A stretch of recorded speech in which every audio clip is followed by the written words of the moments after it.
160 టెస్టులు రాశారు.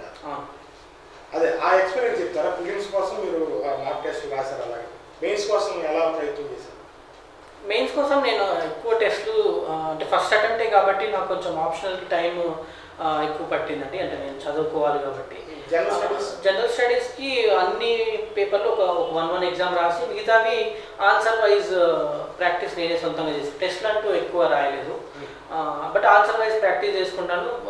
బేసిక్ కొంచెం నేను ఫాస్ట్గా రాయగలను కాబట్టి క్వాలిటీని చూసుకుంటూ, స్పీడ్ ఆల్రెడీ ఉంది కాబట్టి క్వాలిటీ కొంచెం ప్రిఫరెన్స్ ఇస్తూ. అంటే మీరు చిన్నతనం నుంచి అదొక ముందు రాయడం అనేది మీకు అలవాటు? అంటే కొంచెం ఉన్న దాంట్లో కొంచెం స్పీడ్గా రాయగలను. ఇంగ్లీష్ కొంచెం అంటే గ్రామటికల్ మిస్టేక్స్ లేకుండా స్పీడ్గా రాయగలను కాబట్టి ఆ ప్రాబ్లం లేదు కాబట్టి ఇంకా సబ్జెక్ట్ మీద ఫోకస్ చేసుకోవడం అది కొంచెం హెల్ప్ అయిందని. చాలామంది మరి 4 అటెంప్ట్లు 5 అటెంప్ట్లు తీసుకుంటారు. వాళ్ళలో ఉన్న ల్యాక్ ఏంటంటారు?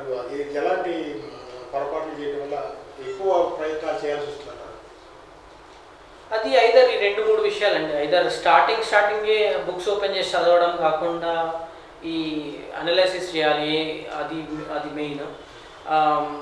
రెండోది సరే అది చేయకుండా మరి సెల్ఫ్ టెస్ట్ చేసుకోకపోవడం, ఎప్పుడో 2-3 మంత్స్కి ఒక టెస్ట్ రాయడము అట్లా చేస్తే ఎంత చదువుతున్నారు, ఎంత గుర్తుంటుంది అవన్నీ వాళ్ళకి వాళ్ళు ఇంప్రూవ్ అవ్వడానికి స్కోప్ తక్కువ ఉంటుంటాయి. ప్లస్ వాళ్ళ స్ట్రెంగ్స్ వీక్నెస్ అనలైజ్ చేసుకోకపోవడము, ఏ సబ్జెక్ట్లో స్ట్రెంగ్త్ ఉంది వాళ్ళకి, ఏ సబ్జెక్ట్లో వీక్ ఉన్నారు, దేనికి ఎంత టైం పెట్టాలి, దేనికి ఎంత టైం పెట్టొద్దు అని అనలైజ్ చేసుకోకుండా అన్నిటికీ ఈక్వల్గా టైం పెట్టడం, కొన్నిసార్లు కొందరు కాన్ఫిడెన్స్ మిస్ అవ్వడము, నా వల్ల కాదేమో అని టైం వేస్ట్ చేసుకోవడము, ఇలాంటి వాటి వల్ల అది మిస్ అయ్యే ఛాన్స్ వస్తుంది. ఇందాక ఆర్సీ రెడ్డి గారి హెల్ప్ తీసుకున్నారు, వారితో మీ అసోసియేషన్ ఆర్సీ రెడ్డి అయ్యేస్తారు సార్ నాకు అంటే ఇంటర్వ్యూ గైడెన్స్ సార్ దగ్గర నుంచి ఉందండి. 1 మాక్ సార్ ఇన్స్టిట్యూట్లో ఇచ్చాను. సో సార్ అది నా ఫస్ట్ అటెంప్ట్ కాబట్టి నా స్ట్రెంగ్స్ వీక్నెస్ నేను ఎట్లా అనలైజ్ చేసుకున్నాను, సార్ ఎక్స్పీరియన్స్తో నన్ను అనలైజ్ చేసి ఓకే నీ స్ట్రెంగ్స్ ఇవి, వీక్నెస్ ఇవి అని చెప్పడము, నేను దానికి వెళ్ళి మళ్ళీ ప్రాక్టీస్ చేసుకుని వచ్చి మళ్ళీ ఇంకో మాక్ ఇవ్వడము, సరే ఇప్పుడు బాగానే ఉంది ఇంకొంచెం ఇంప్రూవ్ అవుతే అయిపోతుంది అనడము, వేరే మెంటర్స్తో మాట్లాడించడము, ఇవన్నీ జరిగినాయి. హెల్ప్ అయ్యో. మీ ఇంటర్వ్యూలో ఏం ప్రశ్న అడిగారు? నా ఇంటర్వ్యూలో తెలంగాణ రిలేటెడ్ ఇష్యూస్ అంటే స్టేట్ ఇష్యూస్, లోకల్ ఇష్యూస్ మీద ఎక్కువ ఫోకస్ చేయడం జరిగింది.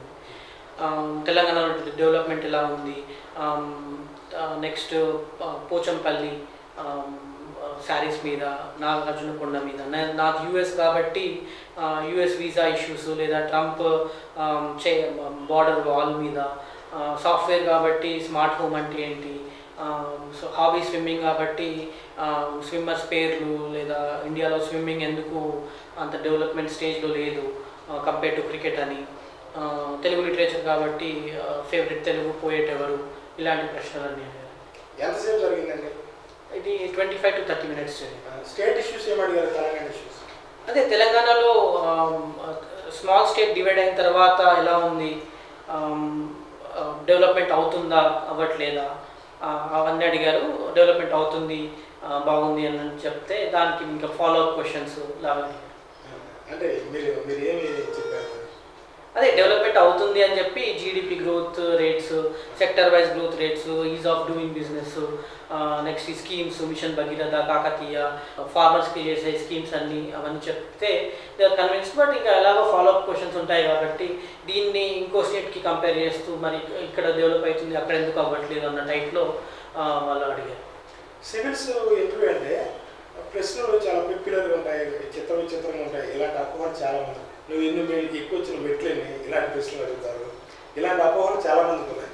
ఈ మధ్య యూట్యూబ్లో, నెట్లో కూడా ఆ టైప్ ఆఫ్ వీడియోస్ పెడుతున్నారు. దీని మీద మీ అభిప్రాయం ఏంటి? అలాంటివి నాకేం రాలేదండి. అంటే అది అలాంటి ప్రశ్నలకు అవకాశం ఉండొచ్చు ఏమో, అంటే అది కొంచెం ఫన్నీగా లేదా అబ్బాయి స్టూడెంట్ స్ట్రెస్లో ఉన్నాడని వాళ్ళకి అర్థమైనప్పుడు అతన్ని స్ట్రెస్ నుంచి బయటకు తీయడానికి ఏదైనా ఫన్నీగా అడగొచ్చు, లేదా కొన్నిసార్లు నిజంగానే అతని ప్రెజెన్స్ ఆఫ్ మైండ్ టెస్ట్ చేయడానికి అడుగుండొచ్చు. అలాంటివి అడిగి ఉండొచ్చు. నాకు మాత్రం ఇది ఫస్ట్ అటెంప్ట్ కాబట్టి నాకు మరి అంత ఎక్స్పీరియన్స్ ఇంకా రాలేదు. తర్వాత విద్యార్థులకి మీరు ఏమి సలహాలు చెప్తారు? మీలా శ్రీకర్ల ఒక ఆల్ ఇండియా టాపర్స్లో ఒకరిగా రావాలనుకునే విద్యార్థులకి. అంతే అండి, స్ట్రెంగ్స్ అండ్ వీక్నెస్ అనలైజ్ చేసుకోవాలి, కాన్ఫిడెన్స్ మిస్ అవ్వద్దు, టైం టేబుల్ ప్రకారం చదువుకుంటూ స్ట్రెస్లో పడకుండా ఒక బ్యాకప్ ప్లాన్, మంచి బ్యాకప్ ప్లాన్, అంటే ఒక 25 ఇయర్స్ 26 ఇయర్స్ అయితే ఒక మంచి బ్యాకప్ ప్లాన్తో వస్తుంది అన్న నమ్మకంతో ఎప్పుడైతే మన హార్ట్ మొత్తం అందులో పెడతామో ఏదైనా పనిలో తప్పకుండా జరుగుతుందని నా ఒపీనియన్. కాబట్టి అది అలాంటి ఫాలో అయినప్పుడు ఏ స్టూడెంట్ అయినా ఎప్పటికైనా సక్సెస్ అవుతుంది. ఒకటి సాధించాలంటే చాలా వదులుకోవాలని చాలామంది చెప్తా ఉంటారు. గొప్ప కార్యం సాధించాలంటే అంటే మామూలుగా చెప్పేదంటే ఫ్రెండ్స్తో తిరగడం తగ్గించరా, సినిమాలు తగ్గించరా, ఇలాంటి టైం వేస్ట్ తగ్గించరా అవి చెప్తారు. అవి వదులుకో సాధించాలంటే. కానీ మీరు ఒక పెద్ద ఉద్యోగం వదులుకున్నారు, 54 లక్షల రూపాయల శాలరీ వచ్చే ఉద్యోగం. ఈ 2 ఇయర్స్ జర్నీలో ఇప్పుడన్నా పునశ్చరణ చేశారా? తప్పు చేశానా, రైట్ చేశానా, నేను మా నిర్ణయం కరెక్టే నా అనుకున్న సందర్భాలు ఉన్నాయా? లేదండి, ఎందుకంటే నేను ఏ స్టేజ్లో, అంటే అది అదృష్టవశాత్తు కావచ్చు, లేదా నా హార్డ్ వర్క్ కావచ్చు, లేదా పేరెంట్స్ బ్లెస్సింగ్, ఏ స్టేజ్లో నేను అంటే వెనకడుగు వేయలేదు కాబట్టి నాకు ఆలోచన రాలేదు. మేబీ ఒకవేళ వెనకడుగు వేసి ఉంటే ఇక్కడ ఏ స్టేజ్లో ప్రిలిమ్స్ మెయిన్స్ ఇక్కడ ఫెయిల్ అయ్యి ఉంటే మేబీ అప్పుడేమన్నా ఆలోచించి ఉండేవాడినేమో. బట్ ఏ స్టేజ్లో నేను అన్ని స్టేజెస్లో దాటుకుంటూ వస్తున్నా కాబట్టి ఆ ఆలోచన రాకుండా ఇంకా ముందుకి ఇంకా కాన్ఫిడెంట్గా వెళ్ళడం తప్ప బ్యాక్ చూసింది లేదు. అయితే ఒక ఖచ్చితమైన ప్రణాళికతో జరిగితే సివిల్స్ ఒకే అటెంప్ట్తో సక్సెస్ కావచ్చు అనేది మీరు తప్పకుండా. అది ఎవరైనా బీటెక్లో లేదా స్కూల్లో నార్మల్ స్టూడెంట్ అయినప్పటికీ ఇది ఎందుకంటే this is related to our culture, society. మనం రోజు చూస్తున్నదే ఇదంతా, మనం రోజు తిరుగుతున్నది, మనం రోజు చూస్తున్నదే, రోజు చదువుతున్నదే పేపర్లలో, టీవీలో పొద్దున్న లేస్తే న్యూస్లో చూపించేది. సో ఇవన్నీ మనకి రోజు చూసేవే కాబట్టి అవి ఇంకొంచెం క్షుణ్ణంగా మైండ్ పెట్టి చూసిన రోజున ఏ స్టూడెంట్కైనా ఇవన్నీ తనకి సంబంధించిన విషయాల్లాగానే అనిపిస్తాయి. తన దేశానికి సంబంధించిందో, తన ఫ్యామిలీకి సంబంధించిందో, తన ఇంట్లోకి సంబంధించిందో, ఒక దేశ బడ్జెట్కి ఇంట్లో జరిగే ఫ్యామిలీ ఇన్కమ్ రిలేటెడ్ డిస్కషన్కి పెద్దది తేడా ఏమి ఉన్నదని నా ఒపీనియన్. సో దీన్ని కంపేర్ చేసుకున్న రోజున దేనికి ఎంత పెట్టాలి, దేనికి ఎంత గవర్నమెంట్ పెడుతుంది అన్న ఆ ఫ్రీక్వెన్సీ మ్యాచ్ అయిన రోజున ఎవరైనా సక్సెస్ సాధించాలి. మీ కుటుంబ నేపథ్యం చెప్తారు. నాన్నగారి పేరు అనుగుల ప్రభాకరాచారి, అప్పర్ ప్రైమరీ స్కూల్లో గవర్నమెంట్ హెడ్ మాస్టర్గా చేస్తున్నారు, బీబీ నగర్, రాఘవాపురం, నల్గొండ డిస్ట్రిక్ట్లో. అమ్మ హోమ్ మేకర్, తమ్ముడు 1 ఇయర్ నాకన్నా చిన్న, సాఫ్ట్వేర్ ఎంప్లాయీ ఇక్కడ హైదరాబాద్లో. నాన్న వచ్చేసి 2008లో నేషనల్ బెస్ట్ టీచర్ అవార్డు ఇచ్చారు, ప్రతిభా పాటిల్ చేతుల మీదుగా అవార్డు తీసుకున్నారు. సంపద కుటుంబమా లేకపోతే మాది మధ్య తరగతి కుటుంబం. తర్వాత మీరు 10th క్లాస్ దాకా ఎక్కడ చదివారు? నేను 10th class Bhuvanagiri presidency high స్కూల్లో చదివాను. అంటే మామూలు అది ప్రైవేట్ స్కూల్, టౌన్లో ఉన్న మంచి ప్రైవేట్ స్కూల్. ఇంటర్మీడియట్కి మేము హైదరాబాద్ వచ్చేసాము, యాదగిరిగుట్ట నుంచి వచ్చి శ్రీ చైతన్యలో హబ్సిగూడలో జాయిన్ అయ్యాను. ఎంత పర్సెంటేజ్?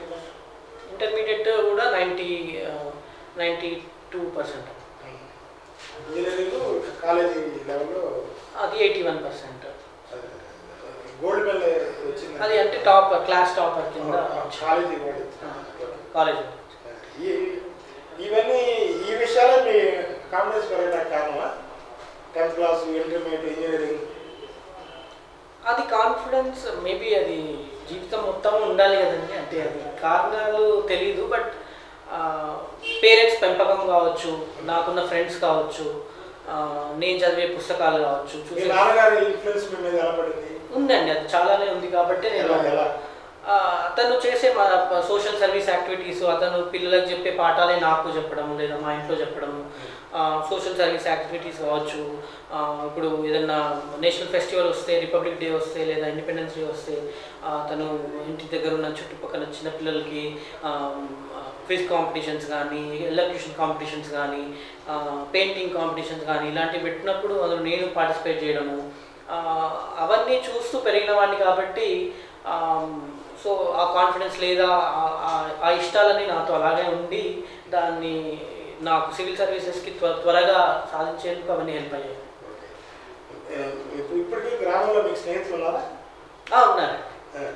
యాదగిరిగుట్టలో ఉన్నారు, భువనగిరిలో ఉన్నారు. ఫస్ట్ రిజల్ట్స్ వచ్చినప్పుడు మీరు తప్పనిసరిగా వస్తుంది అని ఓపెన్ చేశారా, లేకపోతే డౌట్తో మొదలెట్టారా సెర్చ్ చేయడం? వస్తుందనే ఓపెన్ చేశాను, రావాలి వస్తుందనే ఓపెన్ చేశాను. బట్ టెన్షన్గా ఉండేది, 1-2 days కొంచెం టెన్షన్గా ఉంది.